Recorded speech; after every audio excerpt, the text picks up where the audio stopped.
¿Qué tal, mis amados hermanos y amigos? Nos encontramos en el Centro para la Excelencia Familiar, hoy transmitiendo desde www.santel.info, nuestra escuela dominical o estudio bíblico dominical. Aquí estamos compartiéndoles a ustedes la palabra del Señor y vamos a tener nuestro estudio bíblico.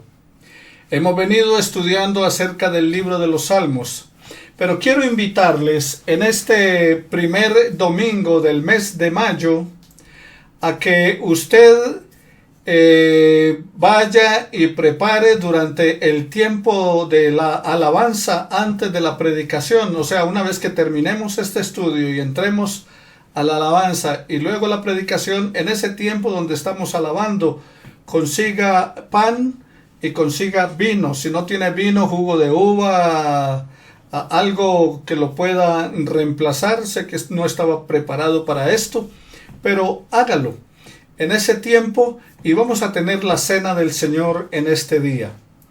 Durante el tiempo de la predicación, entonces vamos a tener la cena del Señor. Mientras tanto, vamos entonces a orar, a pedir la dirección del Señor para que Él, con su gran amor y su misericordia, nos abra la mente y el entendimiento, que su Espíritu Santo llegue a nuestra vida y nos ayude a comprender su palabra, para que seamos edificados por ella y glorifiquemos el nombre de nuestro Dios. Oremos al Señor. Padre de la gloria, te doy muchas gracias en esta hora por la vida de mis hermanos del Centro para la Excelencia Familiar. Te pido en el nombre de Jesús que pases tu mano sanadora y divina sobre la vida de cada uno de ellos. Sánales físicamente, Señor. Sánales emocionalmente. Sánales espiritualmente. Y también, eterno Padre, te estamos pidiendo que les sanes económicamente. Sabemos de las dificultades de este tiempo por los cuales estamos pasando todos, por esta cuarentena, Señor, este aislamiento, y la dificultad que se tiene para poder salir a trabajar, a conseguir los recursos. Por eso, eterno Padre, las economías de nuestras familias se han afectado y te estoy pidiendo en el nombre de Jesús. Tú eres Jehová Jireh, tú eres el Dios que provee, tú eres el Dios que no nos deja carecer de ningún bien. Que derrames de tu bendición, Señor, sobre nuestras vidas y que proveas de acuerdo a tus riquezas en gloria todo lo que nos falta en el nombre de Cristo Jesús nuestro Señor. Bendice entonces nuestra congregación, bendice a sus familias, bendice a aquellas personas que nos están escuchando, que nos están viendo y a los cuales mis hermanos también les compartirán de este mensaje, los que nos verán durante la semana. Tu bendición sea sobre todos ellos. Y Señor, te pedimos tu misericordia, apiádate de nosotros, levanta esta crisis, quita la pandemia, Señor, te lo suplicamos en el nombre de Jesús. Ten misericordia del mundo, ten misericordia de Colombia y de nuestra ciudad. En el nombre de Jesús te imploramos, guarda nuestra familia. Amén y amén. Bueno, mis hermanos, entonces estamos estudiando acerca del libro de los Salmos y hoy vamos a ver el énfasis ético en el libro de los Salmos. Cuando pensamos en los Salmos, por regla general, surgen en nuestra mente ideas relacionadas con un Dios de amor que ha hecho grandes maravillas al crear el universo y al crear al hombre. Esto nos inspira a alabarle a Él, a glorificarle, a dedicarle nuestra vida por completo a su servicio. Cuando consideramos que el hombre necesita normas que le ayuden a vivir bien, podemos darle gracias a Dios por las normas que Él tiene presentadas en los Salmos para usted y para mí. El Dios soberano establece normas de comportamiento. ¿Qué es lo que hace el Dios soberano con usted y conmigo? Establece normas de comportamiento. En la ética cristiana reconocemos a Dios como una fuente de autoridad final. Dios es la autoridad absoluta porque Él es nuestro creador. Él te creó, Él me creó, Él hizo todo lo que hay en el mundo. Por eso la palabra del Señor nos invita a que todo lo que respire alabe a Jehová. Así que Dios, como fuente absoluta de autoridad, el libro de los Salmos nos enseña acerca de Dios como esa fuente de autoridad suprema en nuestro mundo. Los escritores de los Salmos encontraron a Dios en el mundo externo, o sea, en la naturaleza. Los cielos cuentan la obra de Dios y el firmamento anuncia la obra de tus manos. En el Salmo 8, versículo 1 dice, has puesto tu gloria sobre los cielos. Y luego dice en el versículo 3, cuando veo los cielos, obra de tus dedos, la luna y las estrellas que tú formaste. Entonces, allí los escritores sagrados, los escritores de los Salmos, encuentran a Dios en el mundo externo. Pero también lo encontraron en el mundo interno, o sea, en el alma. En nuestras almas encontramos a Dios. El alma del hombre responde de forma espontánea para alabar a su Creador. Cuando nos damos cuenta de la grandeza de su creación, cuando nos damos cuenta que los cielos cuentan la gloria de Dios, que ese firmamento anuncia la obra de sus manos, como dice el Salmo 19:1. Oh Jehová, Señor nuestro, cuán grande es tu nombre en toda la tierra. Salmo 8:1. Otro salmo que despierta el deseo de adorar es Jehová reina. Temblarán los pueblos. Salmo 99:1. El anhelo de todo israelita se expresa en el salmo. Mi alma tiene sed. Esa sed del Dios vivo. Salmo 42, versículo 2 al 4. O sea que encontramos a Dios de manera externa en la naturaleza y de manera interna en nuestra alma, en nuestro ser, porque necesitamos buscar de Dios, ya que Él nos hizo a su imagen y a su semejanza. En segundo lugar, Dios es fuente de socorro en momentos de necesidad. Entonces, número 1, Dios es ¿qué? La autoridad absoluta, porque Él es el creador. Pero también Dios es fuente de socorro en momentos de necesidad. Y este es un tiempo de necesidad. Este es un momento en que necesitamos el socorro de nuestro Dios. Cuando el pueblo necesitaba la justicia, él oraba a Dios para que Dios les supliera toda necesidad. Ellos decían, oh Jehová, oye mi oración, escucha mis ruegos, respóndeme por tu verdad, por tu justicia. Salmo 143:1. Con mi voz clamaré a Jehová, con mi voz pediré a Jehová misericordia. Salmo 142, versículo 1. El salmista pedía socorro a Dios porque sentía que a veces estaba inseguro en su estado emocional y espiritual. En una ocasión el salmista dice, porque mi alma está hastiada de males y mi vida cercana a la muerte, cercana al Seol, cercana al sepulcro. Salmo 83, versículo 3. En medio de la angustia del alma, el salmista, ¿qué hacía? Acudía a Dios. En medio de la prueba y la dificultad, ¿qué hacía el salmista? Buscar el rostro de Dios. También el salmista pedía ayuda a Dios para que lo librara de sus enemigos.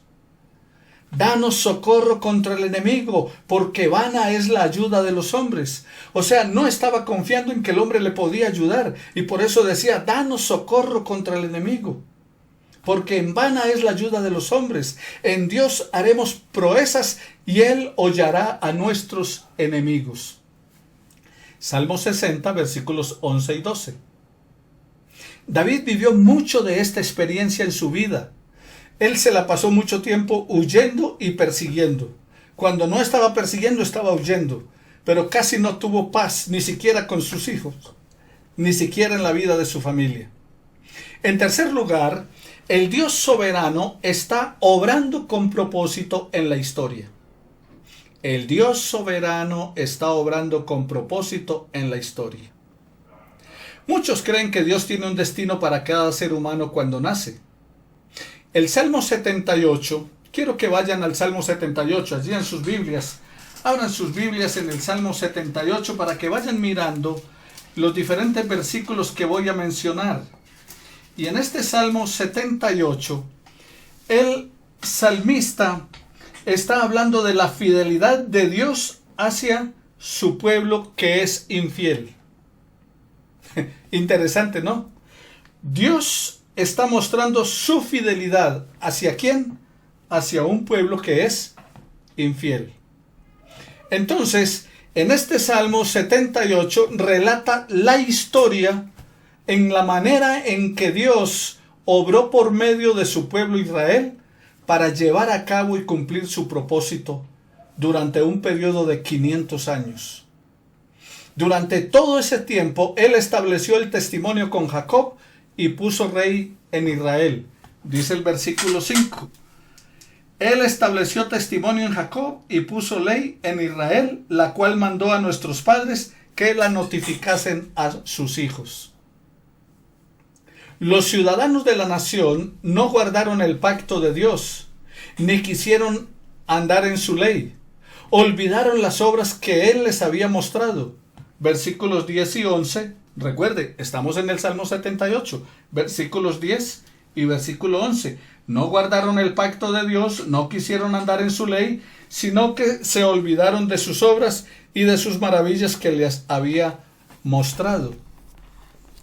El poder de Dios mostró los milagros que hizo para el pueblo cuando lo sacó de Egipto. Versículo 13. Dividió el mar y los hizo pasar, detuvo las aguas como un montón y los guió día y noche. ¿Qué es lo que dice el salmista? En ese versículo 13, él dice que al cruzar el mar, Él los guió con una nube de día y una columna de fuego en la noche. Ahora, me llama poderosamente la atención por qué una nube y por qué el fuego.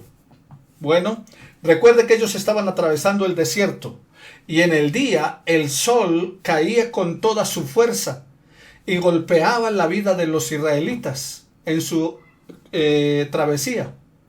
Y entonces una nube les mandaba a Dios y esa nube les tapaba el sol. O sea que estaba la protección de Dios sobre ellos durante el día. Pero aparte de eso, una columna de fuego por la noche. Versículo 14, recuerde, Salmo 78. ¿Y por qué una columna de fuego en la noche? Bueno, en el desierto, por la noche, el frío es bajo cero. Interesante. En el día, un calor abrasador que quema, que desespera, y en la noche, un frío que cala los huesos.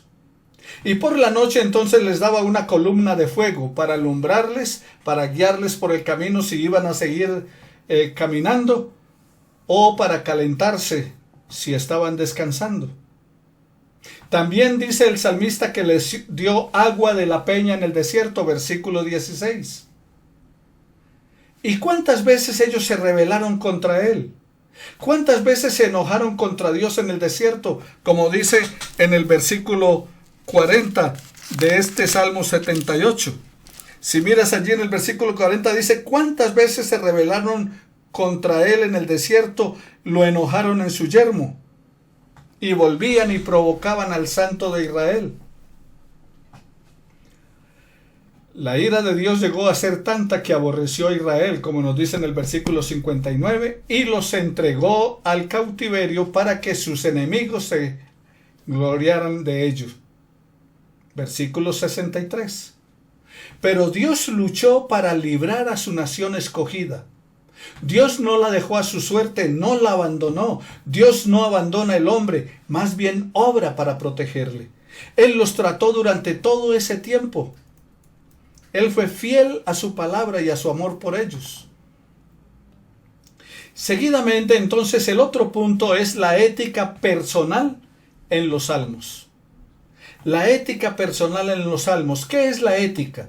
La ética es la disciplina filosófica que estudia el bien y el mal y sus relaciones con la moral y el comportamiento humano. Entonces, cuando tú escuchas, es que le falta ética. Bueno, puede ser que le falte moral, puede ser que tenga un mal comportamiento humano, puede ser que tenga malas relaciones con los demás. Porque la ética es la disciplina filosófica que estudia el bien y el mal y sus relaciones en cuanto a la moral y el comportamiento humano. La ética es el conjunto de costumbres y normas que dirigen o valoran el comportamiento humano en una comunidad. El salmista recalcó las cualidades del ciudadano del reino de Dios. Y centenares de años antes de que apareciera nuestro Rey, Jesucristo el Señor y Salvador, el salmista recalca que el ciudadano del reino de los cielos tiene que tener una vida santa, tiene que tener una vida íntegra, tiene que tener una vida transparente, tiene que tener una vida que glorifique a Dios. En otras palabras, en la suma de todo esto, una vida de santidad, como tratábamos en estudios anteriores. Veamos el Salmo 15. Les invito a ir al Salmo 15. El Salmo 15 era un salmo para ser cantado en la entrada del templo. Empieza diciendo el Salmo 15, ¿quién habitará en tu tabernáculo? Señor, ¿quién habitará en tu tabernáculo? Salmo 15. Este salmo presenta las cualidades de la persona que estará en la presencia de Dios en una forma constante. O sea, la persona que puede permanecer en una unión perfecta con Dios. Por eso la pregunta, ¿quién habitará en tu tabernáculo? Este salmo era para ser cantado cuando las personas entraban al área del templo. O sea, imagínese usted el templo, está el atrio, llegan allí a un portón grande y cuando estaban allí frente a ese portón grande, a uno de los portones, porque eran varios, pero cuando estaban delante de uno de ellos, entonces en ese portón ellos cantaban eso, ¿quién habitará en tu tabernáculo? Estas personas lo que estaban haciendo, como dice el 15:1, estaban pidiéndole permiso a Dios. Estaban pidiendo permiso para entrar en el templo. Estaban pidiendo permiso para entrar en el tabernáculo. Y entonces allí nos presenta las cualidades que debían tener quienes adoran al Dios de Israel, versículos 2 al 5. Entonces en el primero que hacen piden permiso. De los versículos 2 al 5 presenta las cualidades que debían tener los que adoran al Dios de Israel. Y debían también, luego en el versículo 5, las bendiciones para quienes llenan esas condiciones. Entonces, el pedir permiso, las cualidades que debían tener y las bendiciones de los que llenaban las condiciones. Entonces, analicemos lo que dice el Salmo 15, versículo 1. ¿Quién habitará en tu tabernáculo? Jehová, ¿quién habitará en tu tabernáculo? ¿Quién morará en tu monte santo? El tabernáculo, la fiesta de los tabernáculos, era una celebración de una de las principales fiestas de Israel. Los adoradores venían al templo de lejos o de cerca y se paraban frente a uno de esos portones, como les venía diciendo, y querían saber si eran bienvenidos por Dios, el cual habitaba en el templo. Salmo 5:7, Salmo 24:3, Salmo 27, versículos 5 y 6, Isaías capítulo 33, versículo 14 al 16. Entonces ellos preguntaban, ¿quién podría entrar al templo del Señor? ¿Quién podía habitar en su tabernáculo? Era una pregunta. En otras palabras, ¿puedo entrar? ¿Soy un bienvenido? En el versículo 2, entonces le dan la respuesta. El adorador llegaba y preguntaba, ¿quién habitará en tu tabernáculo? Y entonces venía la respuesta que era dada o por los sacerdotes o por los levitas. Y esos sacerdotes y levitas entonces le contestaban, versículo 2, el que anda en integridad y hace justicia y habla verdad en su corazón. La respuesta que le daban los sacerdotes o levitas era presentarle una lista de 10 exigencias para la entrada en el área del templo. Y esas exigencias son más bien de naturaleza moral y espiritual. No estaban relacionadas con la liturgia, ni con ceremonias, ni con doctrinas. O sea, no tenían nada que ver ni con los cantos, ni con los sacrificios, etcétera. Como está en el Salmo 24, 3 y 4, también se pregunta, ¿quién entrará? Y esas exigencias entonces tenían que ver ¿con qué? Con la naturaleza moral y espiritual del adorador. Entonces, ¿cuál era la respuesta? ¿Quién entrará en tu tabernáculo? El que anda en integridad. Le seguían diciendo, versículo 3, el que no calumnia con su lengua.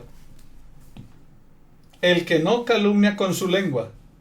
En el Salmo 34, versículo 13, que refrene su lengua de hablar mal y sus labios de proferir engaño. ¿Quién podría entrar? El que no calumnia con su lengua, el que refrena su lengua de hablar mal y sus labios de proferir engaño. Pero igualmente dice, el que no hace mal a su prójimo.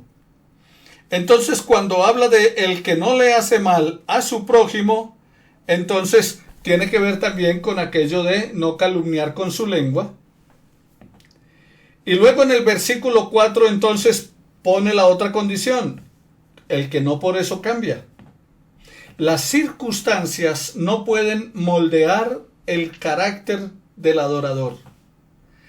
Esta situación difícil que estamos viviendo, esta crisis, esta lucha o cualquier otra que te venga o las circunstancias que enfrenten no pueden moldear tu carácter. Es como el dicho popular que dice que el hombre nace bueno y la sociedad lo corrompe. O sea que las circunstancias cambian su carácter, cambian su vida. No. Lo que está diciendo el salmista, la condición para aquel que pregunta, ¿puedo entrar en tu santuario? ¿Puedo ser bienvenido por Dios? ¿Puedo entrar a tu casa? Entonces dice, las circunstancias no pueden moldear tu carácter, aun cuando esas circunstancias te sean adversas.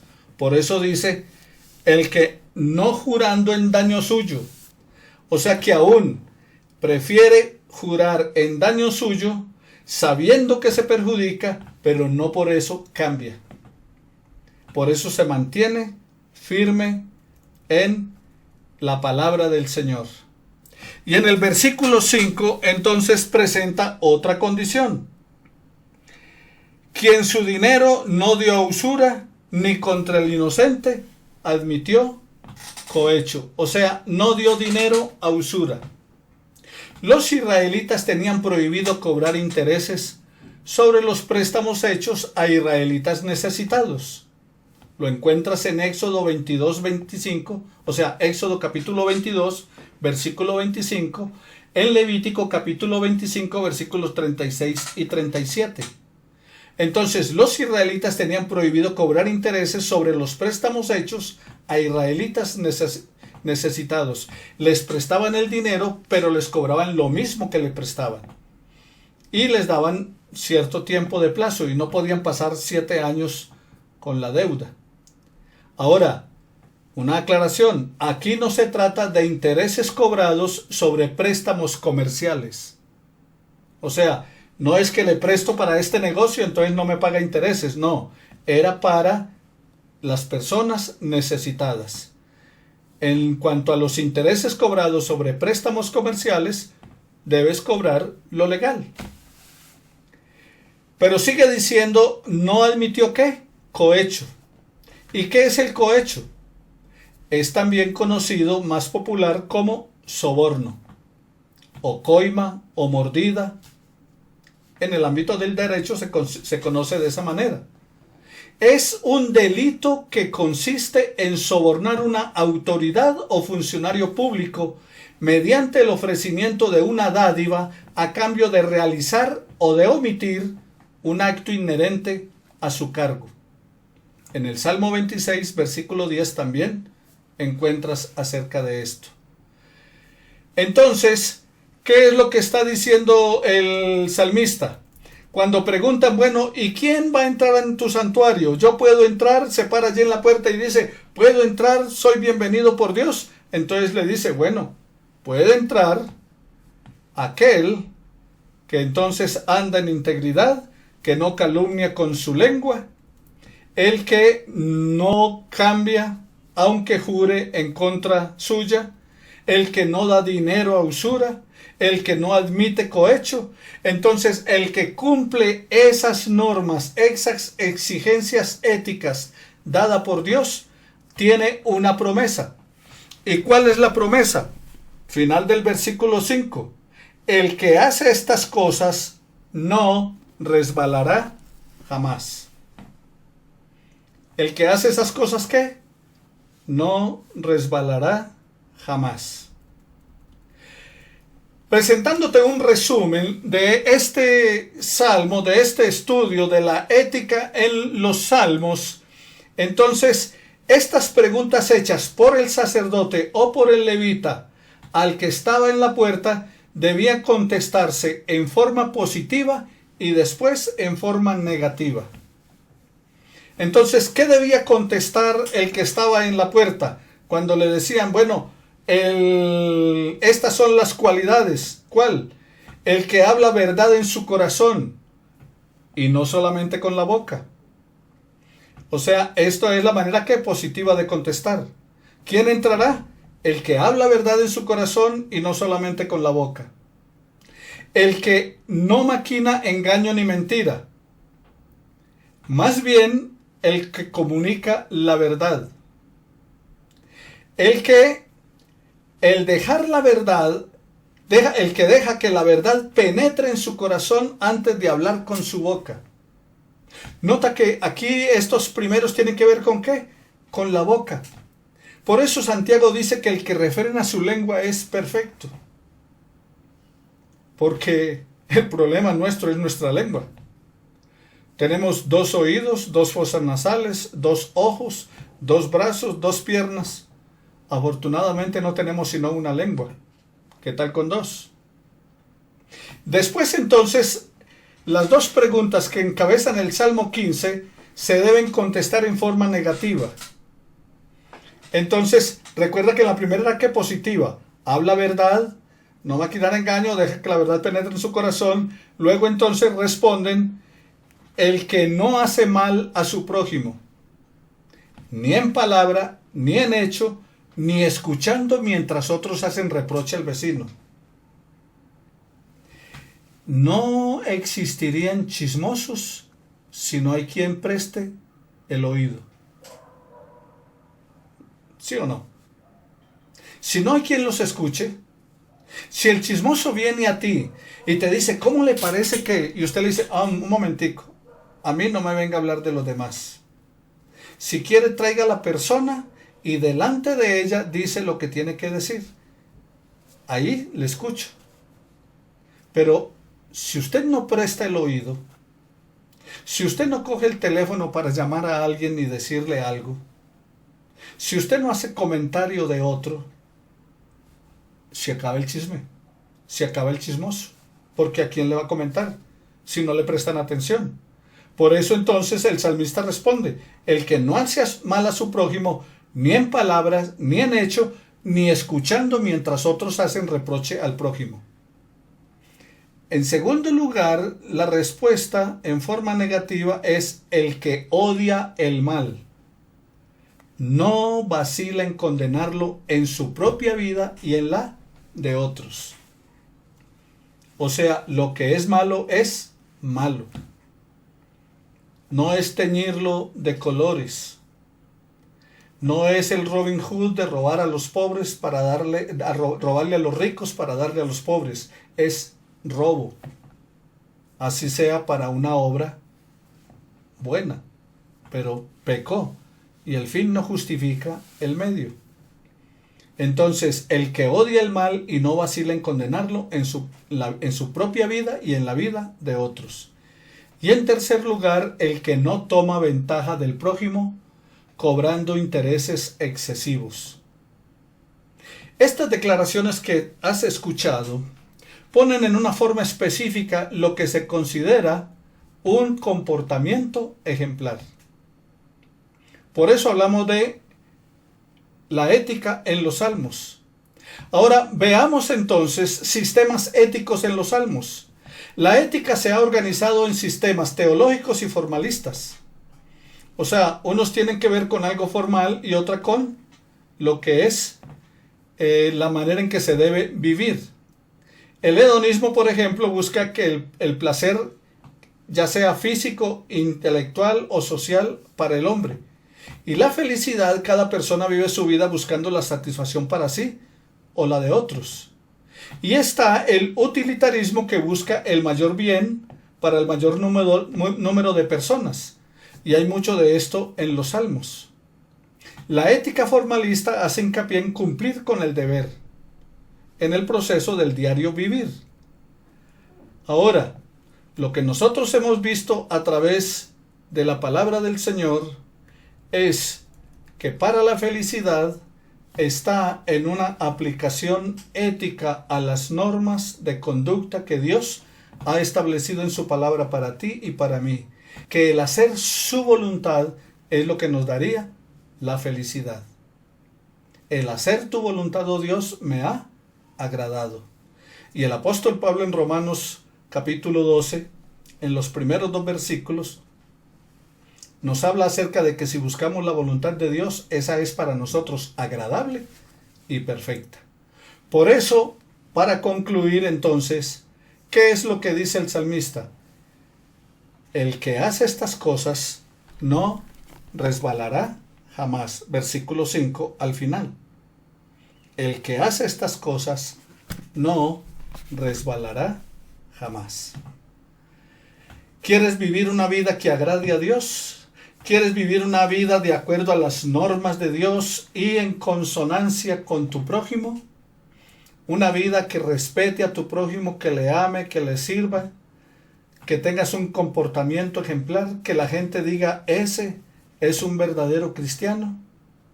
Bueno, apliquemos entonces lo que está en la ética de los salmos, y especialmente respondiendo a lo que dice el Salmo 15 y el Salmo 24, sobre quién es el que puede estar en la presencia de Dios.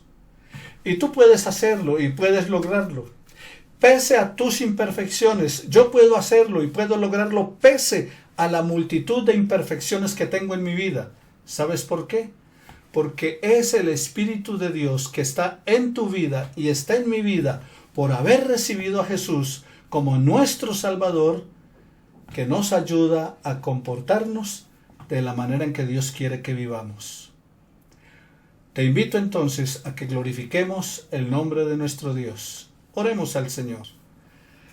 Padre Celestial, te doy gracias por la vida de mis hermanos del Centro para la Excelencia, por sus familias, por sus amigos, por todos los que han escuchado este estudio y los que lo escucharán durante la semana.